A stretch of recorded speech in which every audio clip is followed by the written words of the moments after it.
Muy buenos días.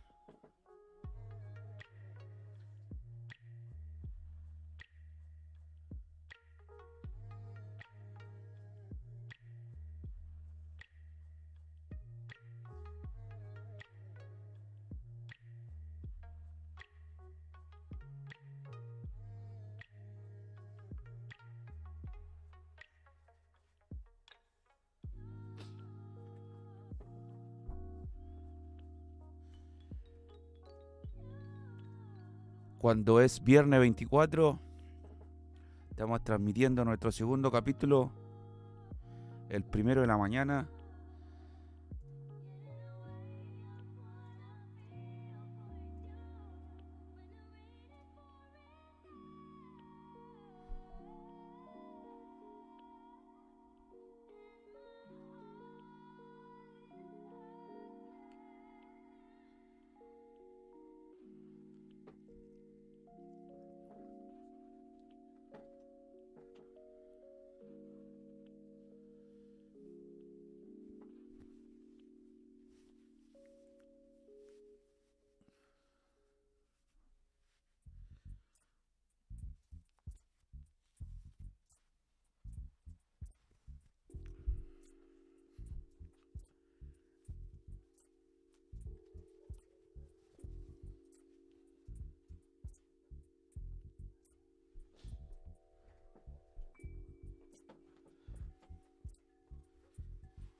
Muy buenos días, dedito para arriba a la gente que está escuchando el primer matutino de la mañana, el primero de la mañana, donde nosotros vamos a hacer contrainformación, vamos a discutir mientras usted se dirige al trabajo distintas cosas que han pasado en estas últimas 24 horas, cosas importantes que nosotros podemos discutir.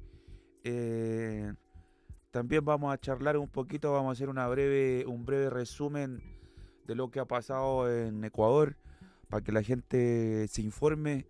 Déjenme el dedito para arriba a la gente que está conectada para ver si se está escuchando bien a través del canal de YouTube. Estamos en vivo a través del Instagram también.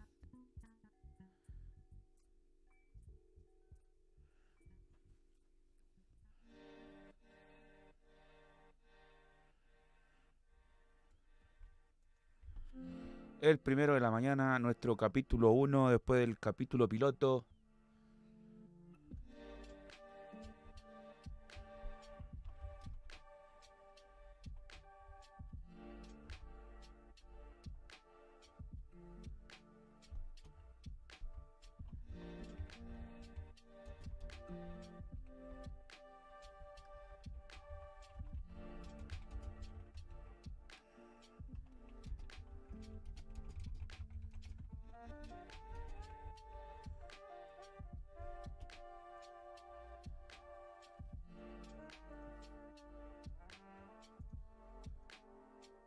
Esperando que se conecte un poquito más de gente en la mañanita, el primer mañanero. Ya sabe, el primer mañanero es acá. Estamos en vivo a través del canal de YouTube, a través de Instagram.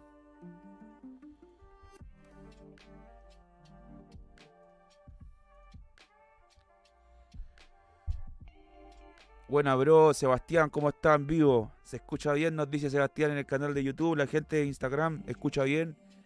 Vamos partiendo hoy, viernes 24 de junio. Se nos va acabando junio. Estamos acá en vivo y en directo.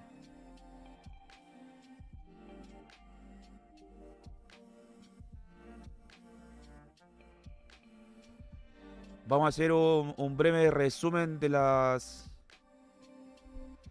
cositas que vamos a discutir hoy o que vamos a conversar, porque en realidad yo netamente leo a la gente, me puede dejar sus saludos, sus comentarios respecto a las diferentes noticias que se van a ir leyendo. Hay hartas importantes que hoy vamos a conversar y que es importante que le demos una vuelta. Yo estoy más o menos enfermo, pero la gente por lo menos me puede escuchar bien.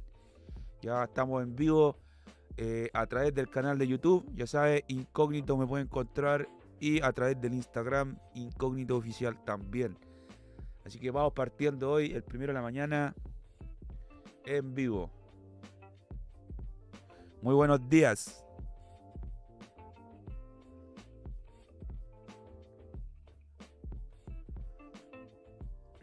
Esperando tirar este bloque contrainformativo hacia arriba, que se conecte más gente.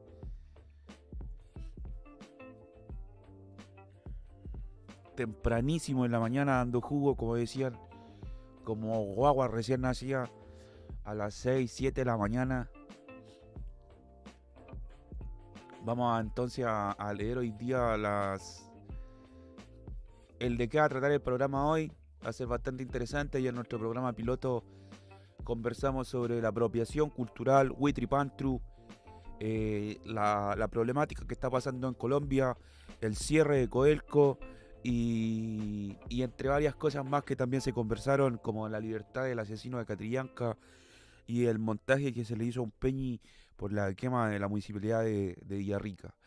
Hoy nuestro tema principal a conversar es lamentablemente el siguiente. Hemos resuelto recomendarle al presidente de la República volver a prorrogar el estado de excepción en la zona, y por lo mismo esperamos el próximo miércoles 29 de junio. Están en el Parlamento. En conjunto hemos como usted puede escuchar a nuestra ministra Isquia, volver a prorrogar el estado de excepción en la zona, y por lo mismo esperamos el próximo miércoles 29 de junio. Están en el Parlamento en conjunto.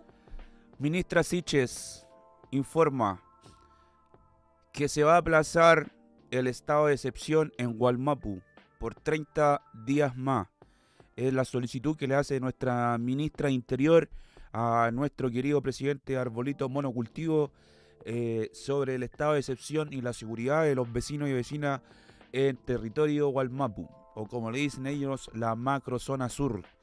Ya ese eufemismo que han inventado los empresarios, bueno, ahí está retratado sobre el estado de excepción que va a otorgar la ministra. Tema que vamos a conversar hoy en vivo en nuestro programa del 1 de la mañana.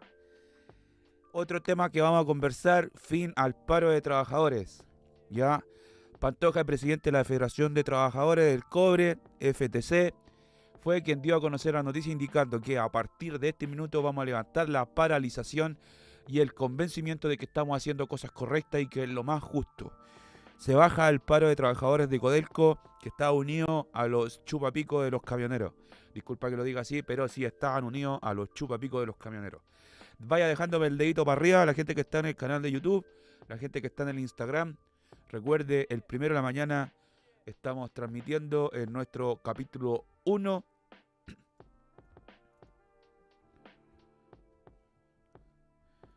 Noticias que importan, noticias matutinas. Vamos a estar también informándonos sobre lo que está pasando en Ecuador. La policía ecuatoriana ya lleva más de 10 días reprimiendo al pueblo ecuatoriano.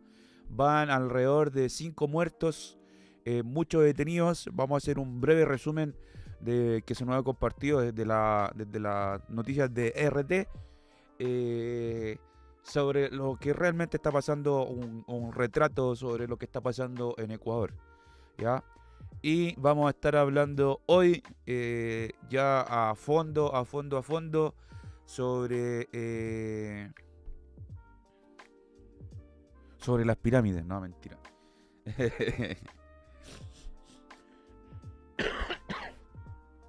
Ando todavía medio enfermo. No, hoy vamos a estar hablando sobre la macro zona sur. Tenemos noticias también que queremos contrainformar y acá difundir. Sobre todo esta que involucra a un ciclista que tuvo lamentables hechos en la comuna La Pac. La madre de un joven que fue asesinado en la comuna La Pac andando en bicicleta deja un mensaje que dice: madre, la víctima aseguró que fue arrollado por un conductor el cual lo arrastró por kilómetros y la madre de la víctima está buscando al taxista que solidarizó con su hijo para llevarlo a urgencia. Necesitamos ubicar de suma urgencia al taxista que escoltó el cuerpo de mi hijo, quien fue arrollado por un conductor asesino que lo arrastró 1 kilómetro para dejarlo en plena carretera. Esto ocurrió en Galo González con Departamental, cerca de la feria Lo Valledor. Un joven que a las 2 de la mañana el otro día fue atropellado y dejado tirado, fallecido, muerto, asesinado en la plena calle. La familia, señora Elizabeth, está pidiendo solidaridad con la información para con su hijo Claudio Fredes Mena. Lamentable hecho, noticias que nos hemos enterado estos días. Vamos a seguir leyendo el matutino antes de irnos a nuestro fondo. El 9 de julio se va en el Cerro Huelén, se va a hacer una actividad a las 3 de la tarde por Pablo Marchán. A un año de su asesinato se convoca a movilizarse en todos los territorios y espacios políticos, estudiantiles y sociales, en la calle, en la acción, en el fuego, en su honor y en su memoria. Pablo Marchán Gutiérrez presente. Ya se va a cumplir un año del asesinato de Pablo Marchán, un año desde que se nos fue Luisa Toledo. Son fechas que vienen cargaditas de harta emoción.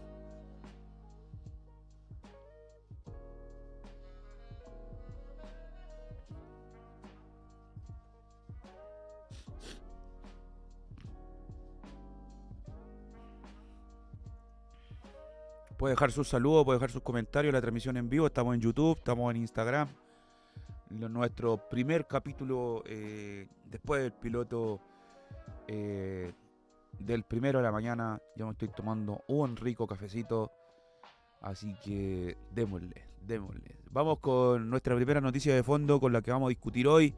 Y que es nuestra noticia más importante.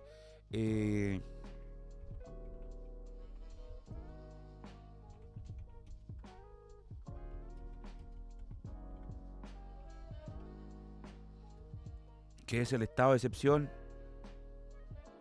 Este es el famoso chure que ocupan todos los youtubers.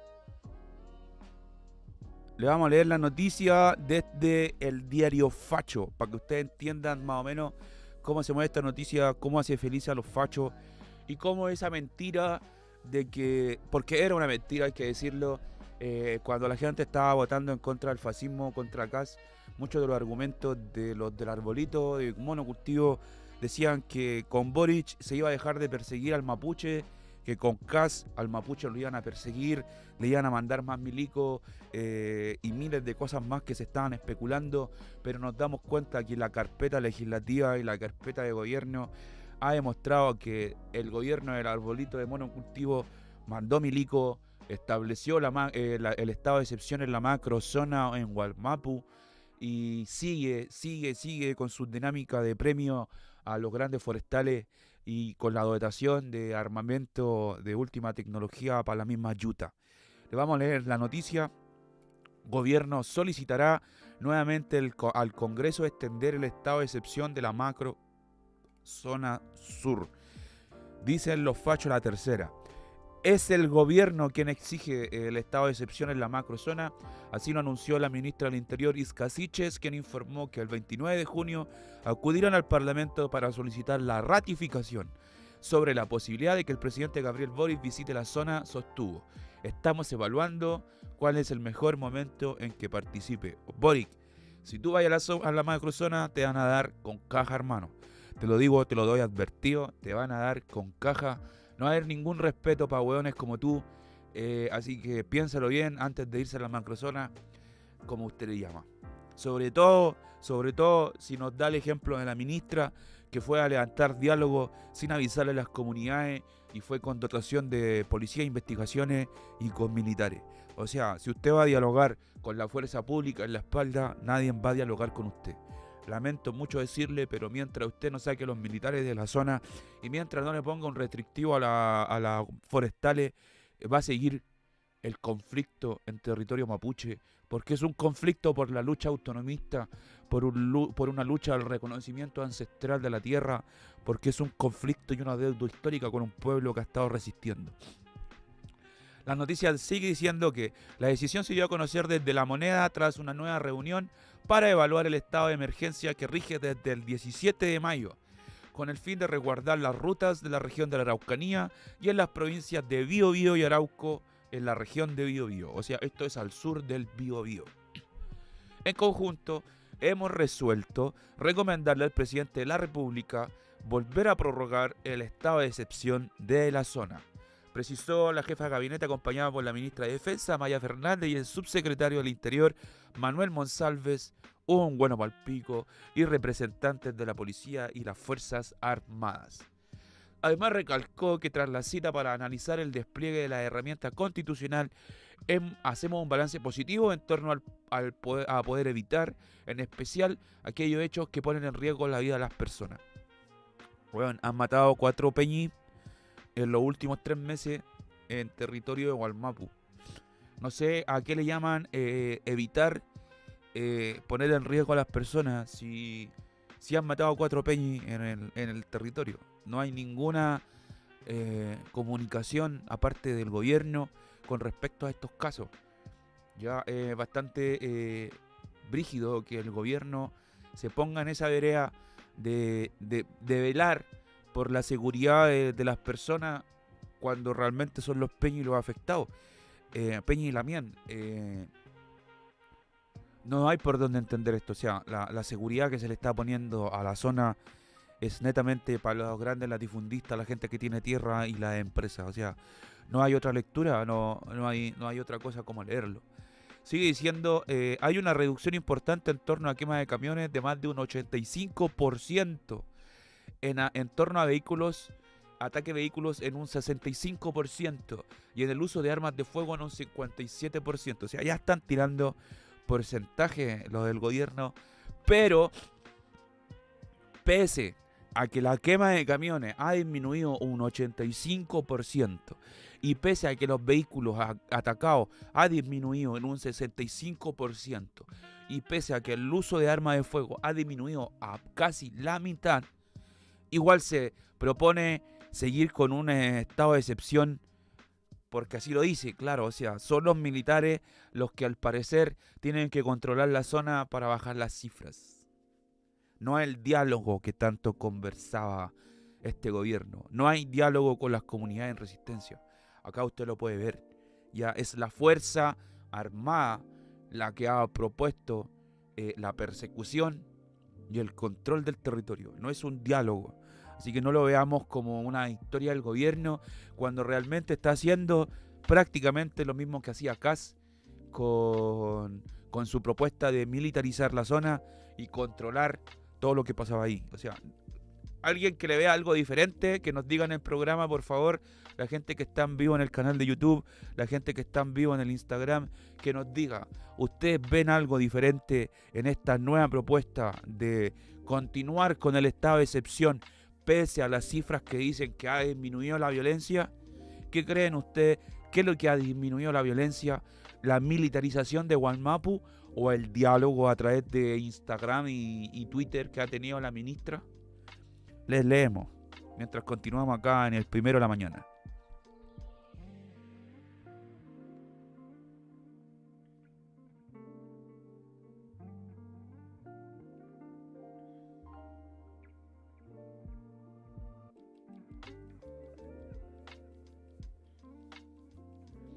Dejen sus comentarios sin la pera.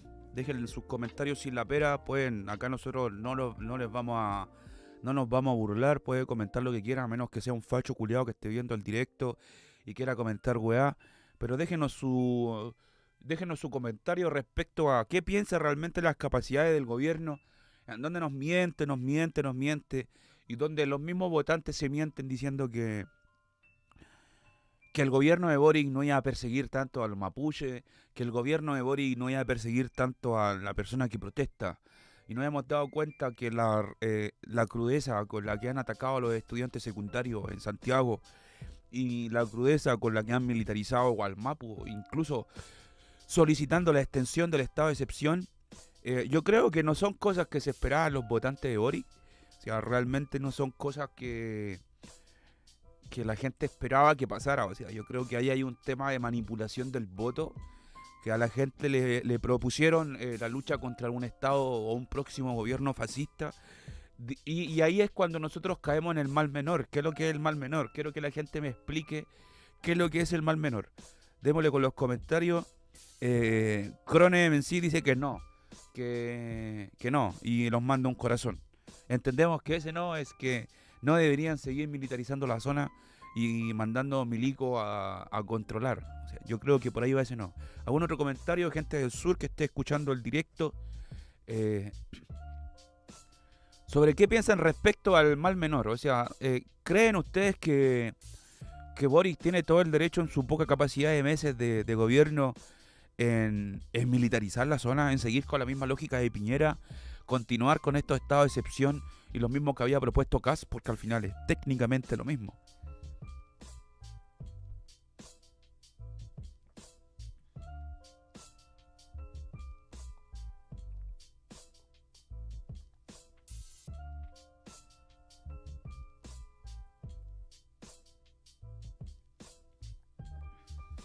La gente hoy está muy callada, parece que se está despertando recién. Es la gente a las 8 de la mañana como que conversa más.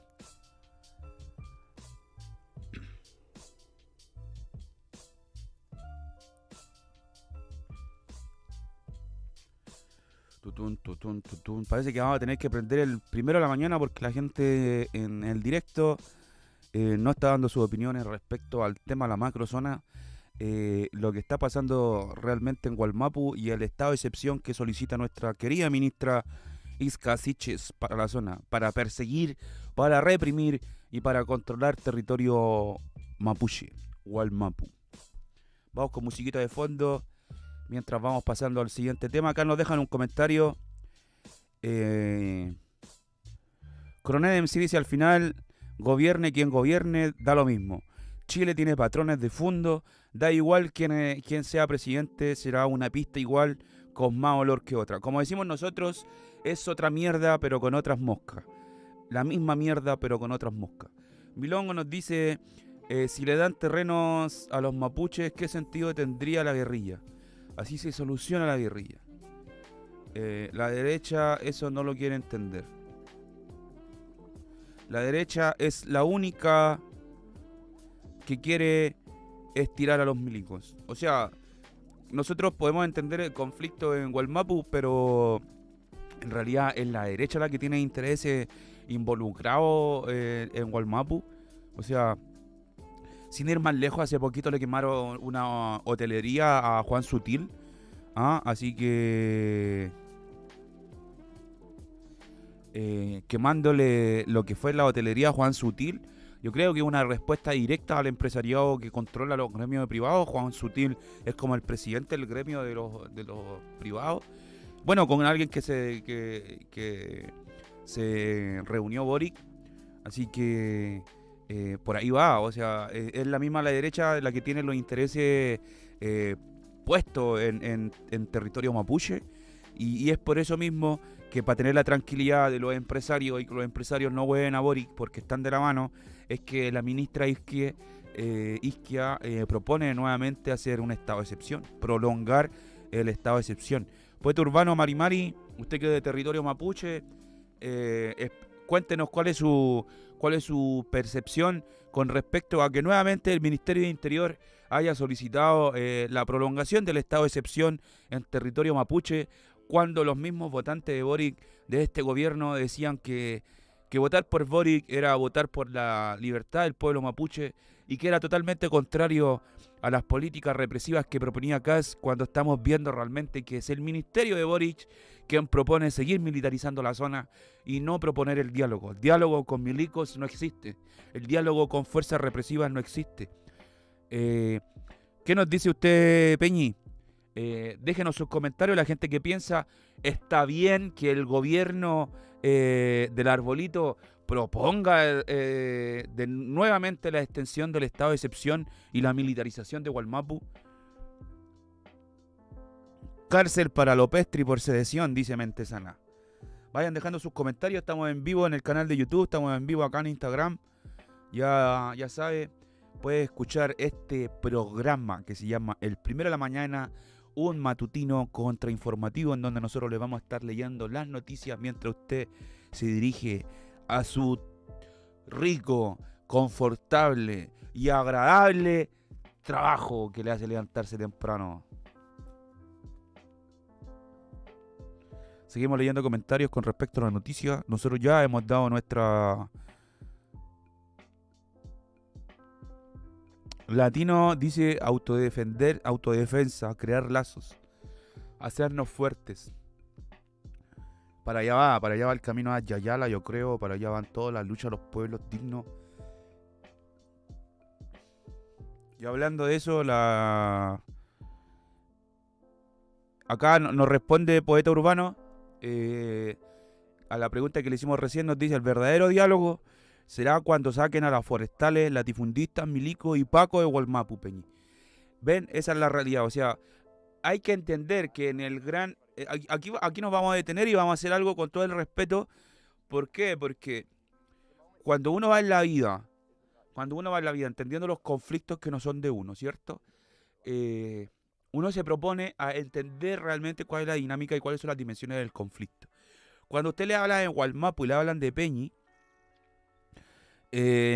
Carvajal nos dice, después le termino la idea, dice: poner tanta esperanza en lo electoral sin cambiar el modelo de raíz es engañarse a sí mismo, si al final siguen mandando el capital. Crone nos dice: no habrá un negocio detrás de esos estados de excepción, o estoy muy paranoico. No van a haber negocios, van a haber cuerpos. Lo que siempre, como dicen, los gringos ponen la arma, nosotros ponemos los cuerpos.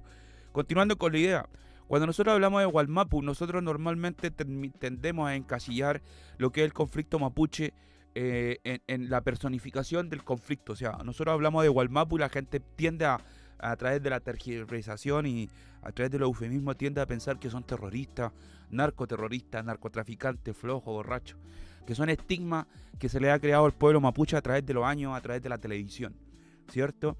A través del coger a algún peñi que se haya hecho público de cierta cosa y estigmatizar un pueblo completo. Nosotros acá lo que tenemos que entender es que cuando se habla del pueblo nación mapuche, se habla de un territorio extenso de pueblos, se habla técnicamente de una nación, y en ese sentido estamos hablando desde un territorio que va desde el sur del Biobío hasta prácticamente Valdivia, pasando por todo lo que es Gualmapu, el sector de la 9ª región. ¿Qué es lo que le intento yo gramaticar con esto? Que en ese territorio usted puede encontrar mapuche que trabaja con el gobierno, mapuche político, puede encontrar mapuche doctor, mapuche ingeniero, mapuche que quiere ser Paco, mapuche que trabaja para forestales, mapuche que quiere ser abogado, mapuche que incluso puede vender hasta pito.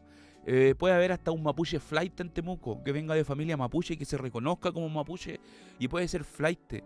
Puede haber un mapuche en el Sename, puede haber un mapuche en la universidad. Y esto yo quiero que ustedes lo entiendan así, y que pueden haber mapuche en resistencia revolucionaria por la defensa del territorio. Esto que a nosotros nos explica que cuando se habla de pueblo, nación mapuche, es lo mismo que si nosotros hablamos de la nación chilena. Existe el chileno ladrón, existe el chileno que asesina, que viola, que estudia, que trabaja, que defiende territorio, que defiende ríos. Cuando nosotros hablamos de la gran dimensión del pueblo y la lucha del pueblo mapuche, hablamos de distintas comunidades que están en resistencia, no que están dialogando, ni que están de la mano con los gobiernos, o que porque algunos están como presidenta de la constituyente representa a todo el pueblo mapuche.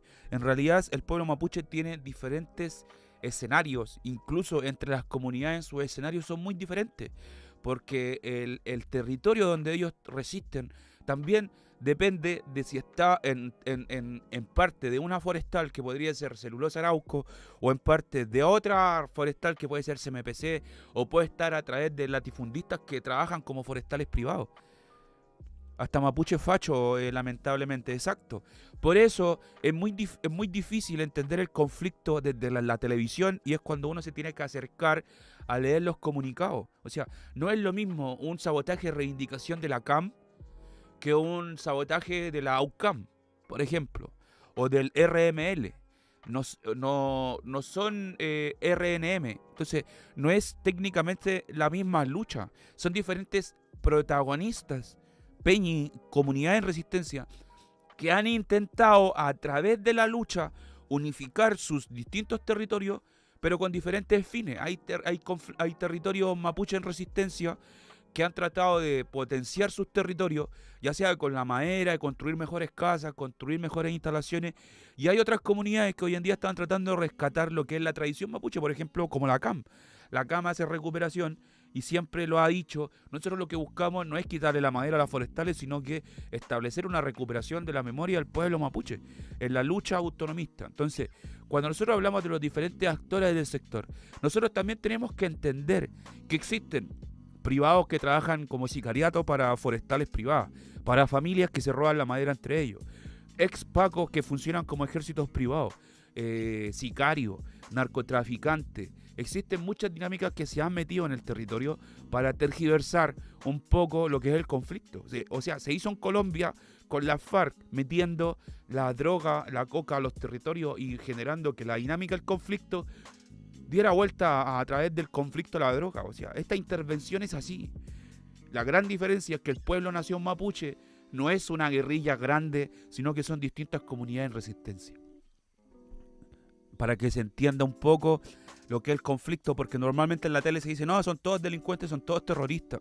O sea, el mismo ejemplo que casi hiciera campaña culpando a la CAM del asesinato de la familia Luxinger es netamente un desconocimiento, porque la CAM no tiene nada que ver con el asesinato de la Luxinger. Los pacos y milicos son los sicarios de la forestal y latifundista. Las FARC nunca se metieron en el narcotráfico. No, las FARC nunca se metieron en el narcotráfico, pero sí tenían un impuesto que era un impuesto al gramaje. O sea, no tiene relación directa con el narcotráfico, sino que la FARC entendía que en sus territorios controlados habían campesinos que cultivaban coca y que se las vendían a los narcos. Entonces la FARC lo que hacía era cobrar impuestos para la gente que tuviera cultivos.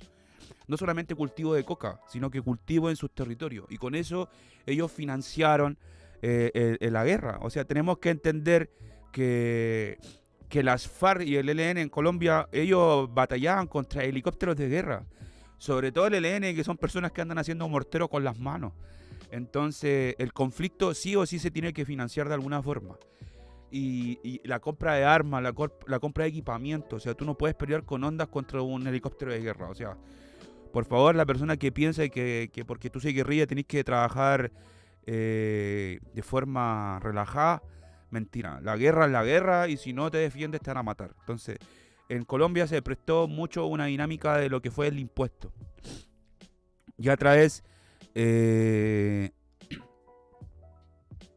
los satélites de Estados Unidos desmantelaron las FARC.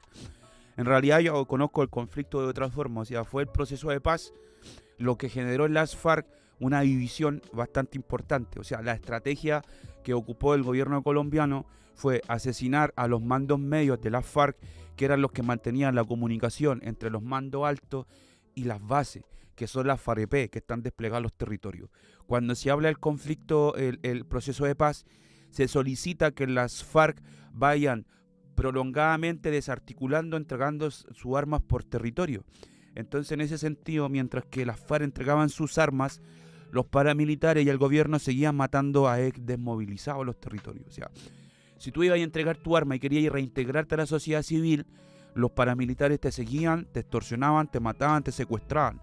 Eso empezó a generar un quiebre en las FARC, porque las divisiones, los mandos altos estaban dialogando, ¿cuántos? No, Petro no era de las FARC. No nos confundamos ahí. Petro era del M-19. Según lo que yo tengo entendido, de la FARC nunca fue Petro.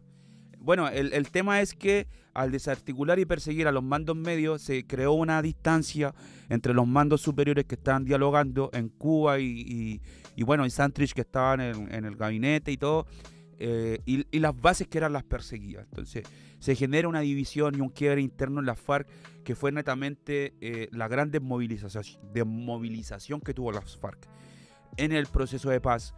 Entonces es ahí cuando el ELN entienden que ellos no tienen que ir a Cuba a dialogar por el proceso de paz, porque al final lo que estaban haciendo era perseguirlo, asesinarlo y destruir la estructura, como lo hicieron con las FARC. Entonces el ELN decide no desmovilizarse. ¿Ve? Petro, sí, Petro fue del M-19, no tiene nada que ver con...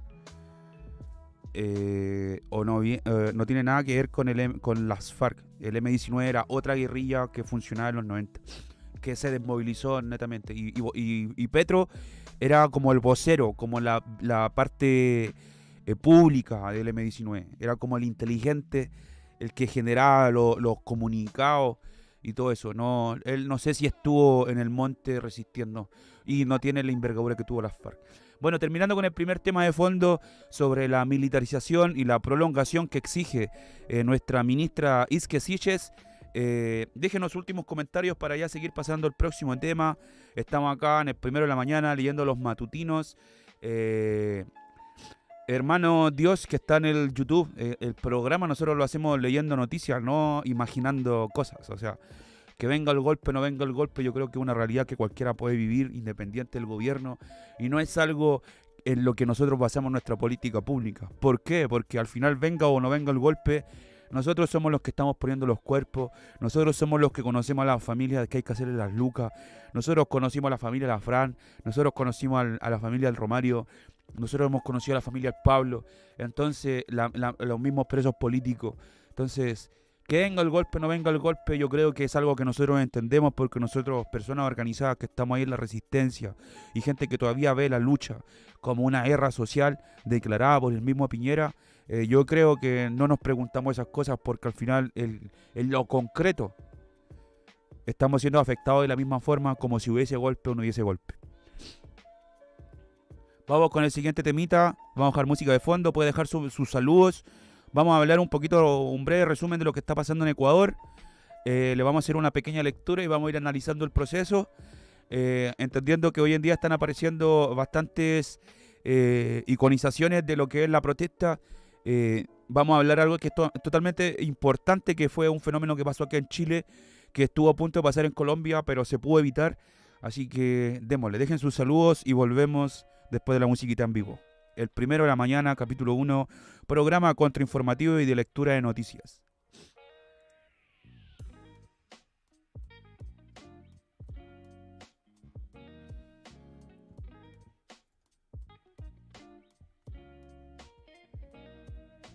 Recuerde que estamos en vivo en el canal de Instagram y en el canal de YouTube.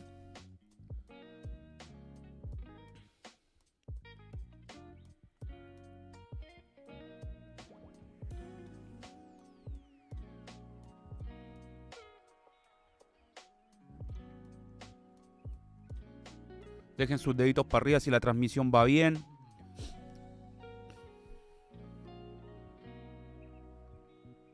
Mapu flight como el lepra. No, si los flights en Walmapu existen.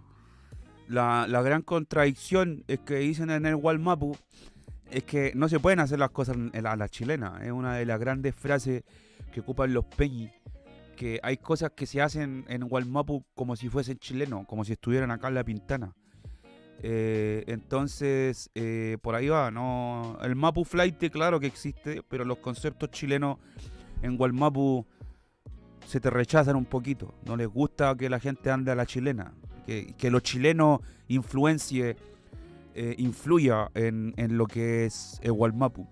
Y eso nosotros no lo hemos sabido entender. O sea, mucha corriente anarca, mucha corriente política se va al Walmapu pensando que pueden exigir sus cosas y que es un territorio libre y que pueden hacer la hueá que quieran. Y al final terminan todos viviendo en Villarrica en una casa ocupa sin poder meterse en las comunidades. Se me salió, pero disculpen que lo diga así, son lo peor que podría existir en el territorio.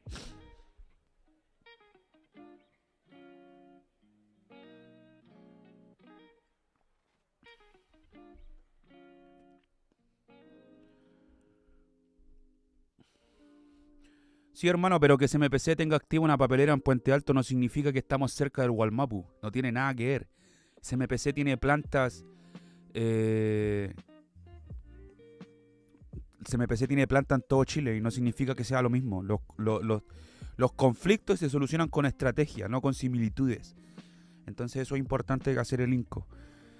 Villarrica es una ocupa, Villarrica en una ocupa, me dicen en el perfil de Instagram. Si es verdad, se han ido mucho a Villarrica pensando que pueden subir a las comunidades y al final lo único que hacen es llevar las lógicas chilenas para el territorio y no lo aceptan. ¿Para qué estamos con cosas?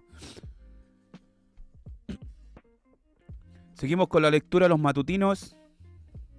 Bueno, la gran noticia que generó ayer la revuelta, que fue el término al conflicto del paro de trabajadores de Codelco.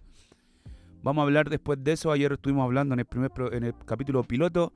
Pero ahora vamos a ir a una lectura que es bastante interesante, que ayer la solicitaron y estuvimos un poquito investigando sobre lo que está pasando realmente en Ecuador.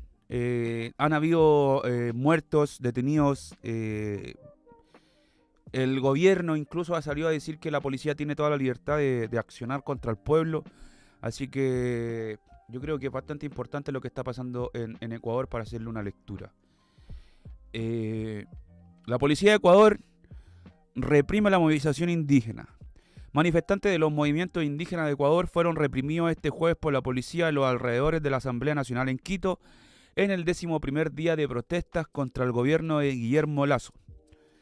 Manifestantes de los movimientos indígenas de Ecuador fueron reprimidos este jueves por la policía en los alrededores de la Asamblea Nacional en Quito, en el 11º día de protestas contra el gobierno de Guillermo Lasso. Desde hace 11 días, 12 ya con hoy, la Confederación de Nacionalidades Indígenas del Ecuador, CONAIE, mantiene un paro nacional con un pliego de demandas de las comunidades. Según denunció la organización, varias personas fueron afectadas por bombas lacrimógenas durante la marcha pacífica encabezada por mujeres y estudiantes, que se llevaba adelante en la capital del país. De acuerdo al periódico El Universo, miles de marchantes intentaban ingresar en el edificio de la Asamblea, cuyos alrededores se encontraban fuertemente militarizados. La Policía Nacional dispersó la movilización con gases lacrimógenos.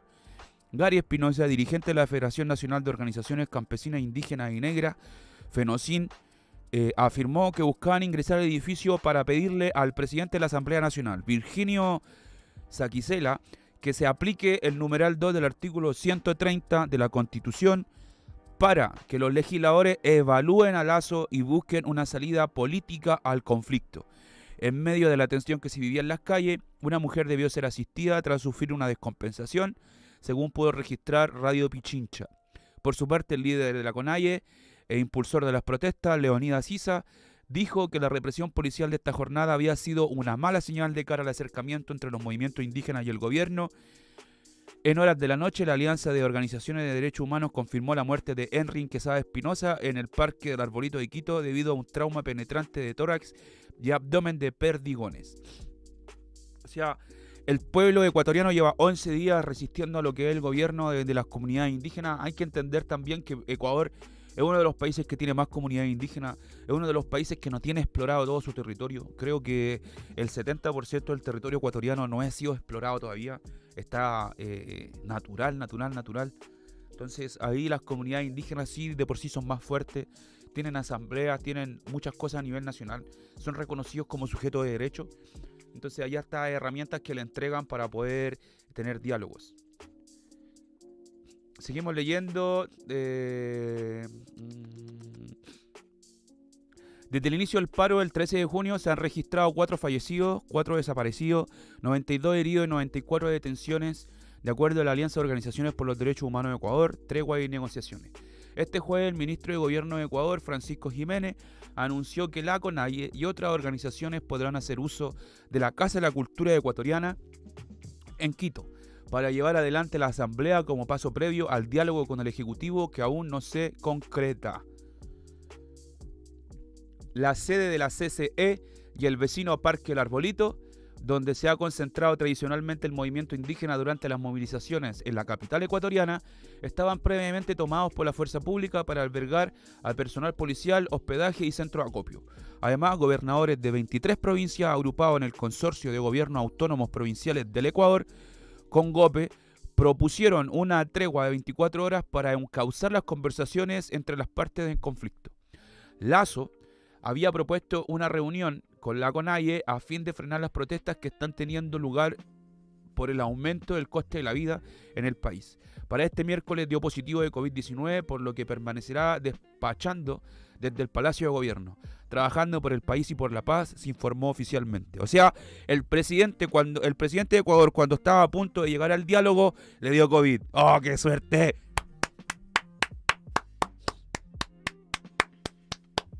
Un aplauso por ese weón que maneja ese gabinete, por favor. Un aplauso. Sinvergüenzas culiados. Justo le dio COVID. Como cuando al Longueira justo le dio depresión. Terminamos la noticia leyendo: no obstante, la posibilidad de negociar una salida parecía trabada por la negativa del mandatario a levantar el estado de excepción dictado para 6 provincias. Una de las condiciones que puso el movimiento indígena para iniciar conversaciones. También exigieron el cese inmediato de las acciones de represión y criminalización, cese al ataque y respeto de las zonas de resguardo humanitario. Y atención, por parte del gobierno, de toda la agenda propuesta por las organizaciones. Sigue el conflicto, más de 11 días de lucha y resistencia en territorio ecuatoriano.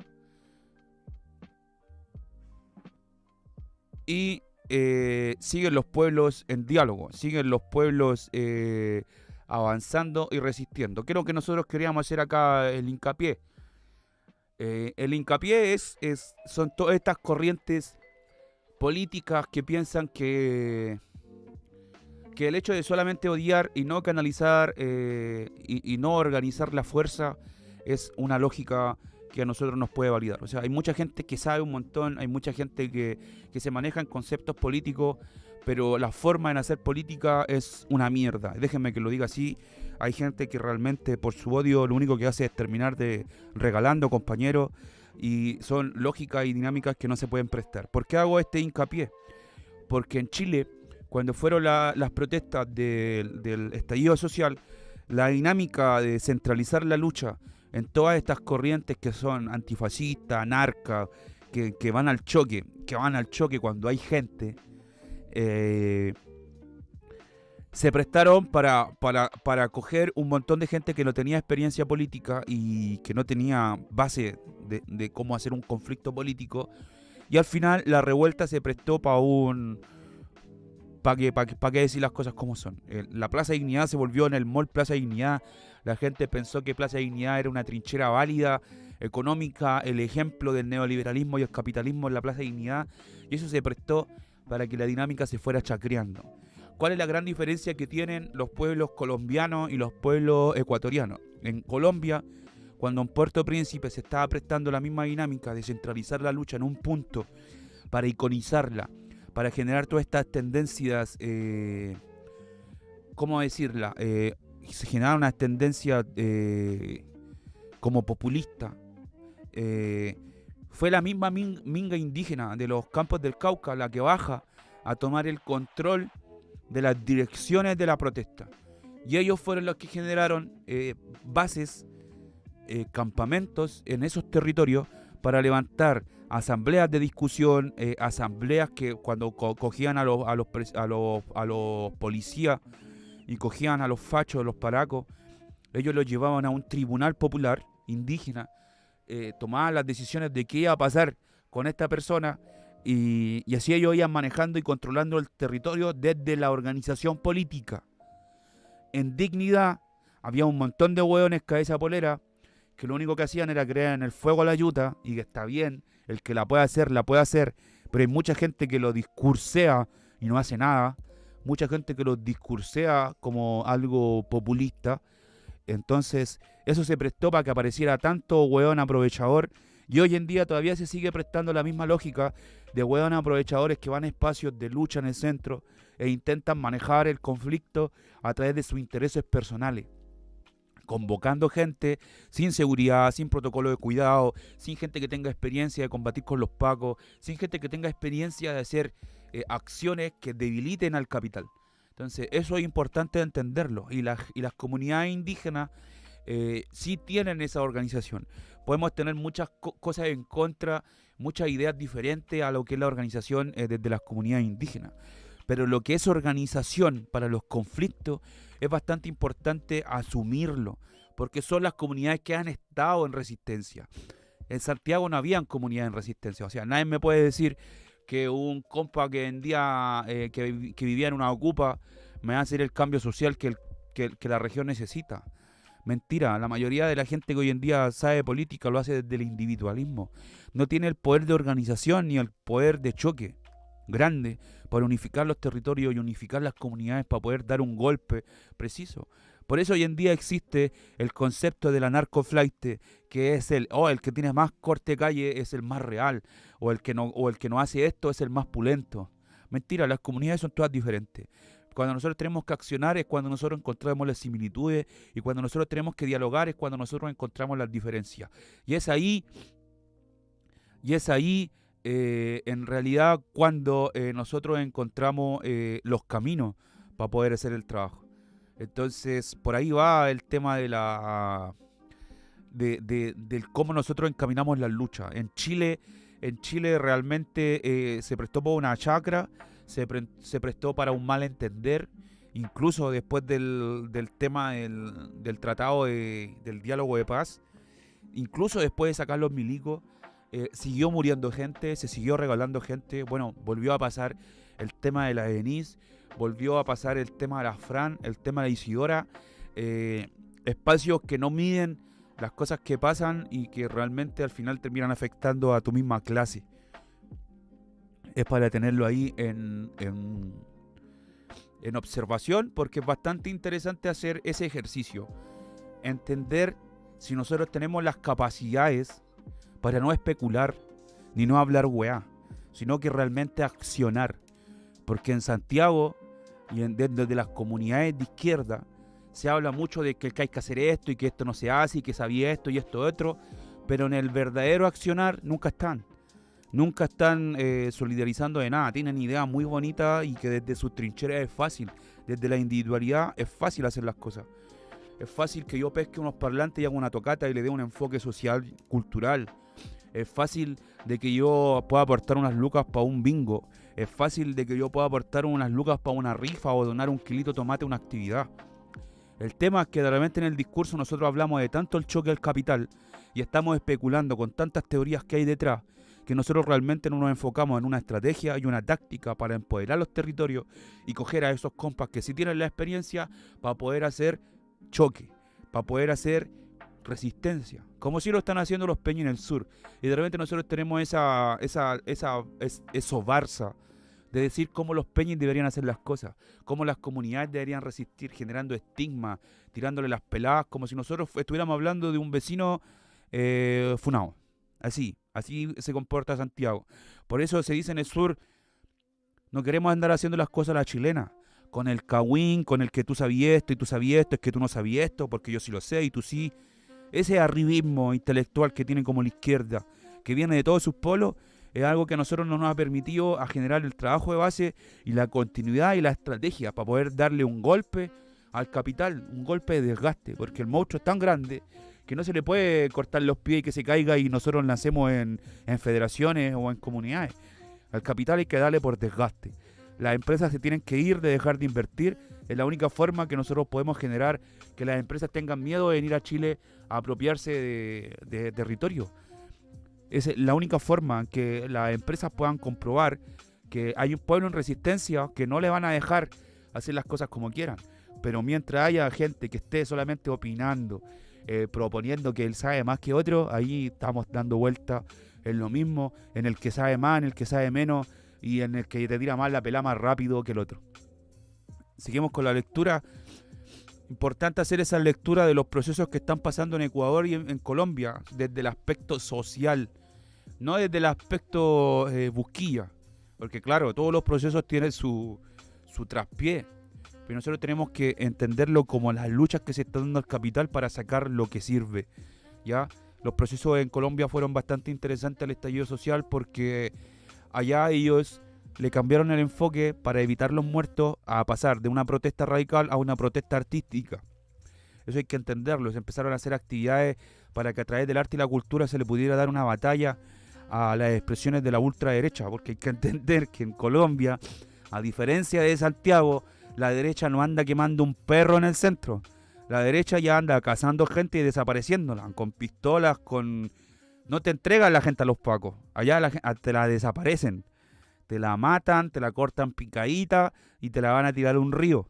Así encontraron cuerpos tirados. Así desapareció gente en la protesta en Colombia. Entonces las dinámicas son diferentes. Decir, no, es que vamos con estos paramilitares, vamos a cuello, vamos a choque, vamos con todo. A veces puede prestar que tú, tu hija, tu mamá terminen cortados en picaditos en un río. Entonces es importante analizar cómo se dan los procesos. Si usted se pone a entender la dinámica de pelear en un solo punto de resistencia como si fuese una plaza, es algo que viene de un documental ucraniano en donde mostraban la lucha en el Maidán de cómo se resistía contra el gobierno de Ucrania desde una plaza. Lo que no se transparenta en que toda esta resistencia venía desde el fascismo, desde corrientes fascistas de Ucrania. Acá en Chile la gente llegó a pensar que las protestas de Ucrania eran igual a las protestas de Chile. Y acá en Chile se protestaba contra la derecha y su modelo, y en Ucrania se protestaba desde la derecha y el modelo. Entonces la gente acá se casó con un documental e intentó hacer lo mismo, campamento en la dignidad, resistir la dignidad, y se quedó con ese imaginario de pensar que la dignidad era una trinchera, y que a la dignidad había que ir a dar la vida, que era un cementerio, un matadero.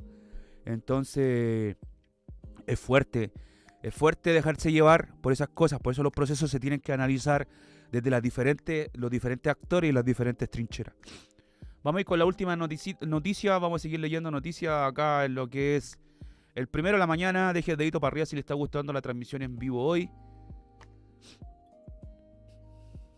¡Ajá! Miren la noticia que acaba de salir.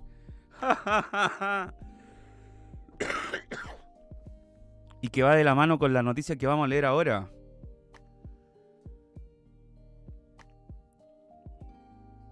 Privatización de Codelco. Gobierno de Boric da inicio a la privatización de Codelco anunciando una megafundición refinería de propiedad, entre comillas, parcial de transnacionales. Leemos, 17 de junio. Para que se vaya entendiendo un poco el por qué se está bajando Codelco y por qué el término al conflicto. Dice Dios culiao que nos ha comentado pura hueá hoy día en el en vivo. ¿Qué onda con la anarquía? La anarquía no tiene nada malo, son los anarquistas los hueones que la venden. Seguimos leyendo con el tema de Codelco. El 17 de junio, Máximo Pacheco dio inicio a la privatización de Codelco. El primer gran paso es el anuncio de la construcción de una megafundición refinería en sociedad y solo por las transnacionales del cobre, que se apropiarán de la renta y los subproductos. El rol técnico de Sesco, ente financiado por el Consejo Minero, y de Alejandra Wood, directora de Codelco y exgerente de Escondida, nombrada por Boric. Willis Crunch, subsecretaria de Minería de Boric, también fue director de Sesco y visó la fallida licitación del litio de Piñera en el año 2021. Complementa la noticia anterior que se podía ver en junio del año pasado y lo complementamos. Finalmente no era la salud ni el medio ambiente, era el primer paso para privatizar Codelco. Este jueves 23 de junio, Máximo Pacheco anunció la construcción de una megafundición con participación de transnacionales para tratar, entre otros, el 63% concentrado de procesado de Ventana, de Tenientes y Andina. Y aseguró que otras fundiciones de Codelco, Caletones, Potrerillo, Chuquicamata, refinarían dicho concentrado. Esta afirmación anteriormente fue desmentida por sindicatos de Codelco que sostienen que su capacidad productiva está al límite. De hecho, el teniente cuenta con la fundición Caletones, pero envía parte importante de su producción a Ventanas. O sea, acá podemos transparentar que no solamente era la producción de Ventanas, sino que también venía la producción de la sexta región. En lugar de comprometer para un proyecto estructural de Codelco una nueva fundición cero emisiones 100% estatal, cuyo costo oscila entre las 1.350 unidades de fomento, Pacheco anuncia el inicio de conversaciones para que participe Luxic y otras transnacionales mineras de la renta que genera el procesamiento y refinación de concentrados de Codelco. La construcción de una gran fundición ha sido una idea trabajada por el Consejo Minero desde hace años. El respaldo técnico para dicho proyecto ha sido generado por el Centro CESCO, Centro de Estudios del Cobre y la Minería, financiado por parte del Consejo Minero, que agrupa a las grandes transnacionales que saquean el 70% del cobre en Chile. Entre sus financistas se cuenta AMSA de Luxic, BHP de la Minera Escondida, Freeport McMoran de El Abra y Glencore. O sea, estamos entendiendo que al final el conflicto en Codelco no era netamente por un tema de salud, sino que era netamente por temas de intereses encontrados. Ya pueden darse cuenta por qué Boric cerró la planta nacional y no cerró los privados en Codelco. Y pasamos a la noticia. Fin al paro de trabajadores de Codelco. Dirigentes afirman acuerdo con la empresa. Amador Pantoja, presidente de la Federación de Trabajadores del Cobre, fue quien dio a conocer la noticia, indicando que a partir de este minuto vamos a levantar la paralización con el convencimiento de que estamos haciendo las cosas correctas y que es lo más justo. Hay que entender, antes de darle con esta noticia, que una de las propuestas nuevas de la nueva constitución burguesa es entregar a licitación al que tenga más plata el tema minero. O sea, Boric estuvo en Canadá ofreciendo 24 proyectos mineros y hoy en día la nueva constitución va a permitir que no solamente las familias poderosas de Chile tengan la licitación para poder quedarse con una minera, sino que hoy en día es licitación abierta. O sea, el que tenga plata puede venir, y si alguien te ofrece una plata y alguien te ofrece más plata, cagó, aunque sea chileno, sea quien sea. Respecto a los acuerdos, sostuvo que si bien no es un 100% favorable, sí nos abre espacio y esperanza y nos permite seguir creyendo en una empresa de lujo de prestigio y que la construimos todos, que merece el respeto de los chilenos y chilenas, ya que somos empresa que le entrega mayores aportes al país. Hoy nos sentimos satisfechos a pesar de no haber logrado un 100% de los compromisos, pero satisfechos porque nos garantiza un proceso con ventanas que no solamente termina en este acuerdo, sino que también nos permite seguir buscando instancias, ya que nos queda el Parlamento, añadió. Aún así, hemos acordado con la administración generar en el corto, mediano y largo plazo la vida útil de la división Ventanas, porque se sustenta no solo con una fundición, sino con una refinería, lo que hablamos recién. Y escuchar de verdad que existirán aportes para la división Ventanas para fortalecer a lo menos la refinería. No permite mirar con optimismo y esperanza, finalizó el dirigente.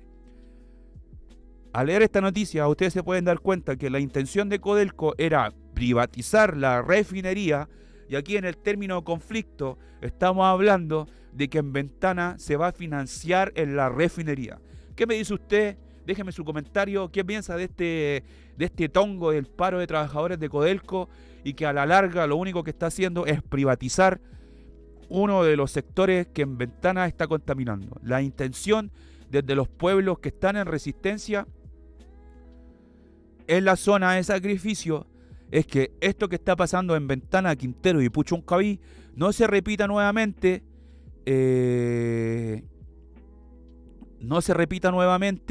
en otros sectores, no se repita en el sector de Penco, Lirquén y Talcahuano, que es donde se está levantando la otra zona de sacrificio por parte de GNL, y no se repita en otros sectores que estén en conflicto socioambiental con esta dinámica. O sea, si se está hablando de meterle plata a Ventana para que una refinería sea privada y tenga la tecnología para no contaminar, ¿qué nos asegura a nosotros que eso va a ser un estándar para las próximas mineras que vengan? ¿Ya? Entonces, no puede ser que el camino sea la contaminación de un territorio, el cierre productivo de un sector, y que eso se preste para privatizarse y continuar con su plan en el mismo sector de seguir aplicando lo que es refinería. Entonces es importante hacer esa lectura. O sea, no es que Boric haya querido cerrar la planta. Lo que están buscando es el cierre de una planta que se quiere privatizar para volverse refinería. Y lo estuvimos leyendo. Acá en Limache, termoeléctrica, los rulos y condones Polpaico. Me podrían empezar a nombrar todos los conflictos socioambientales en los que vive aquí la gente. No lo que ustedes conocen, sino que la gente que está viendo el en vivo, que nos comente cuáles son sus conflictos socioambientales y los vamos a ir complementando. Ya acá estamos hablando del sector de los ríos, acá en el sector de Colina también está la sequía a través de las grandes mineras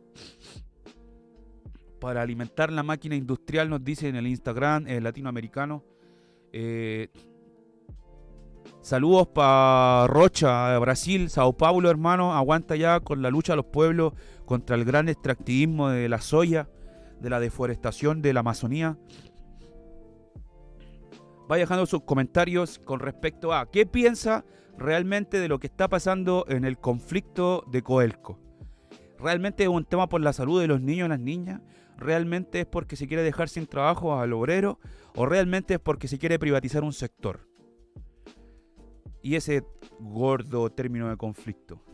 Los loteos acá en el sur, las forestales acá en la octava. Estaban mencionando a la gente en el Instagram. ¿Qué dice la gente de YouTube? La gente de YouTube está medio cohibida porque el Dios, que yo lo conozco, está llevando la conversación por cosas de intereses personales, discutiendo cosas que a él le interesa, pero acá estamos haciendo lectura de noticias. Entonces esas cosas quedan como para otra situación.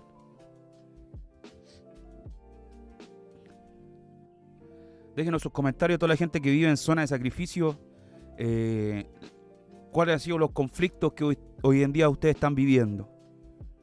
Mientras seguimos acá con el primero de la mañana, lectura matutina contrainformativa de las noticias que están pasando en los últimos 24 días, o sea, 24 horas.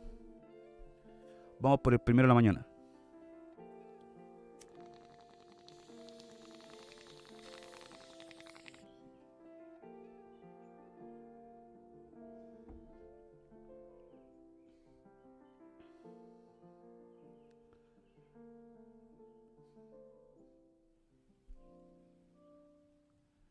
En las torres de alta tensión cayeron varios helicópteros en el sector de Yiu Yiu, mientras se construían las torres de alta tensión para minería. Mira. Fernando Reyes nos dice, en volada se quiere privatizar, pero ojalá sea con restricciones de parte del gobierno. Hermano, ayer lo estuvimos conversando y cuando una empresa en Chile se privatiza, cambia su figura, porque cuando tiene acá siguen ENAP, en Hualpén, contaminación, enfermedades respiratorias, cáncer. Vamos a explicarle un poquito a Fernando cuál es el cambio de la figura. Cuando nosotros tenemos una entidad que es pública, por ejemplo una minera pública, el gobierno se puede meter. Acá H nos dice saludos desde Nueva León, México. Acá pasamos una sequía de agua por culpa de la industria cervecera. Toma. Acá en la quinta región la sequía provocada también por Codelco, hacia el río Aconcagua. Nos dice, uy, qué nombre. Pa de la EP, cerveza, lo único que alcanza a leer bien. Bueno, explicándole un poquito a Fernando, el tema, claro, que se quiera privatizar pero con restricciones de parte del gobierno. Eso es imposible en Chile. ¿Por qué? Porque nosotros en Chile somos un país garante y licitador. Y eso significa que nosotros le licitamos permiso a los privados para poder operar, pero nosotros no podemos meternos en las decisiones del privado. Eso pasa acá en Chile. Por eso, de las 10 plantas de contaminación aproximadas que hay en el territorio de Ventana, Quintero y Puchuncaví, solamente se cerró la nacional y no se cerraron las privadas, que también contaminan. Es porque el Estado no tiene el poder para involucrarse en los privados. Y eso es una de las grandes restricciones que hay con el modelo en Chile. No es un tema netamente, o sea, es un tema constitucional, pero que ahora con la nueva constitución no se va a cambiar, porque la nueva constitución en su regla especifica que no se va a cambiar la estructura de república. Y mientras Chile sea un país neoliberal desde su república, siempre va a tener estas dinámicas que en las empresas no se puede meter, porque la licitación establece eso, que los problemas de la empresa y las regulaciones de la empresa las tiene que hacer la empresa, salvo que esto afecte a los sectores productivos del país. Ojo con eso, ojo con esa figura, porque si Codelco pasa a ser privada, cualquier conflicto que exista, el Estado no se puede meter y el gobierno tampoco.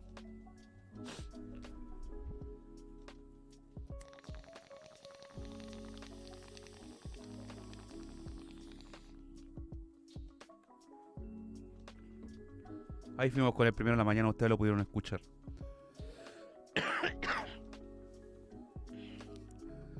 Vamos a seguir leyendo noticias del día matutino.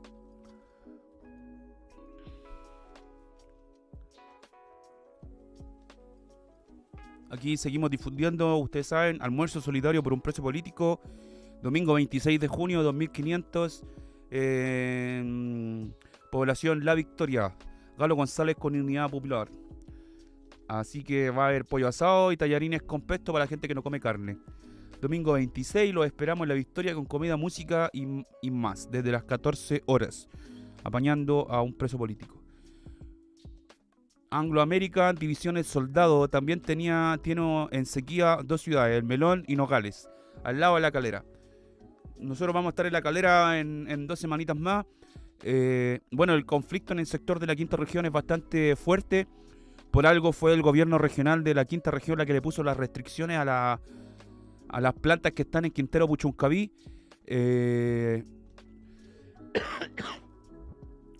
Fueron ellos los que le aplicaron el protocolo CGE, algo así que creo que se llama, y el que al final derivó en que el gobierno tomara la decisión de cerrar Codelco. Pero recién nos acabamos de informar que el gobierno siempre tuvo la intención de privatizar Codelco. Entonces, Codelco cerrado, es más fácil licitar una privatización. Seguimos difundiendo nuevamente, nos sale jornada de protesta por Huaychafe Pablo Marchán, ejecutado por el Estado chileno. El 9 de julio en Cerro Huelena, acá en Santiago, van a haber protestas en Valdivia, Concepción. A 9 años de su asesinato se convoca a movilizarse en todos los territorios y espacios políticos, estudiantiles y sociales, en la calle, en la acción, en el fuego, en su honor y en su memoria. Pablo Marchán Gutiérrez presente. Así que distintas convocatorias por el Pablito.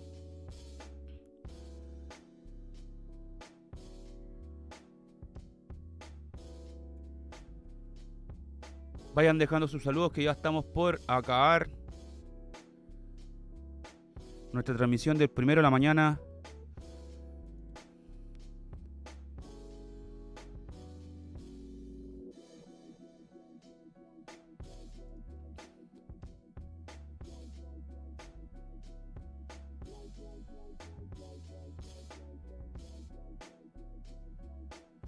Pobladores de Huechuraba declaran lo siguiente: miles de familias de Huechuraba llevamos 10 horas sin agua por corte de matriz por obras públicas y Agua Andina no da solución ni explicaciones. Hace 18 horas en Huechuraba, conflictos con Agua Andina, que son los próximos a los que nosotros tenemos que darle el mierdero. El mierdero.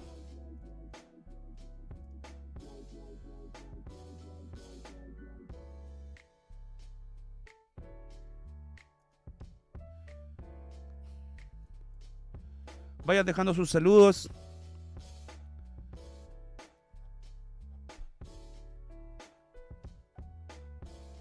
Ya estamos por finalizar el programa. Estuvimos hoy en el 1 de la mañana conversando sobre el conflicto de Codelco, sobre el nuevo estado de excepción que declaró la ministra Siches para tratar de cuidar a las comunidades mapuche.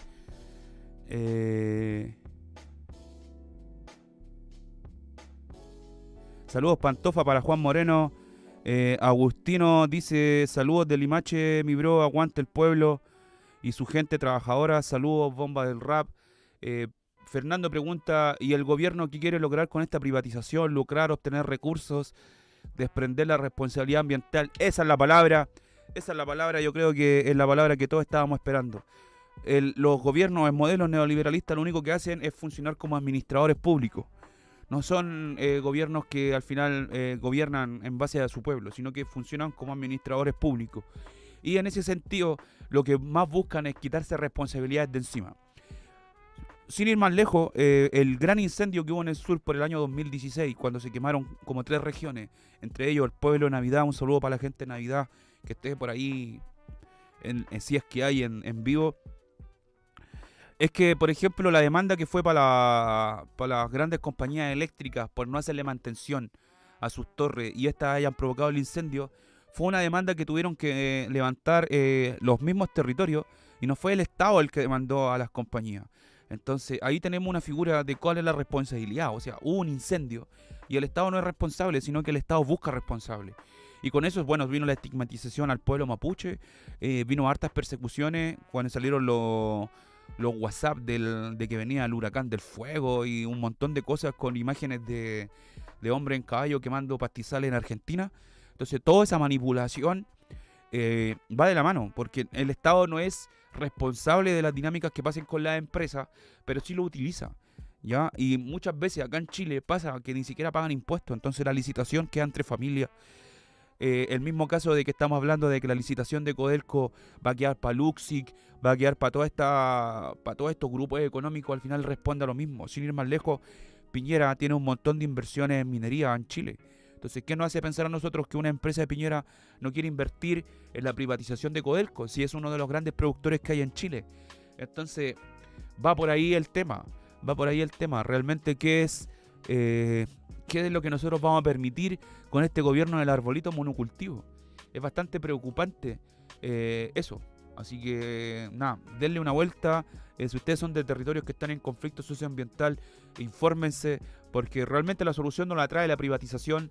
Ya nos hemos dado cuenta en otros sectores como, por ejemplo, Pelambre, como lo que pasa en Antofagasta, lo que pasa en Huasco, donde hay empresas que son privadas que al final lo único que terminan es dañando un montón lo que son las comunidades. ¿Cuándo se llama? GNL Talcahuano, CGE, todas estas empresas que al final están interviniendo los territorios. Y al final el conflicto en Wallmapu viene prácticamente por lo mismo, por la protección que se le hace a los privados. Bueno, ya están viendo el mismo estado de excepción que nuestra ministra le pide al gobierno o a la Cámara poder extenderlo otros 30 días más, porque realmente al parecer es el estado de excepción, según las cifras que nos dio la ministra, el que a nosotros nos garantiza tener a los empresarios felices, y son empresarios privados. Así que eso, tengan buen día, nos estamos despidiendo, dejen sus saludos, los vamos a leer en vivo. Vamos a estar, yo creo que el lunes de vuelta con nuestro segundo capítulo, porque no queremos trabajar sábado y domingo porque no hay nada en despierto. Pero ya saben que este matutino, el primero de la mañana, le va a leer y lo va a llevar a informarse de las últimas cosas que están pasando. Bueno, pero no con ese protocolo que nosotros queremos encontrar en las noticias con el Nacho Saavedra, sino que aquí las vamos a leer como salen en nuestros medios contrainformativos. Nos estamos viendo el lunes, que tengan buen fin de semana, cuídese, no se regale, haga las cosas pensando desde el lado social, humanitario y compañerístico, y cuida al otro, cuida a la otra, cuídese usted, no coma carne, aliméntese bien, haga deporte porque es una mecánica natural en el cuerpo, y manténgase con los ojos abiertos. ¿Por qué? Porque te están metiendo el pico en el ojo estos guanes del Frente Amplio, y es importante que nosotros lo empecemos a visualizar. Nos estamos viendo en el próximo capítulo el día lunes, probablemente el primero de la mañana. El programa en directo se va a encontrar en YouTube, está grabado tipo podcast, así que lo podéis ir a ver.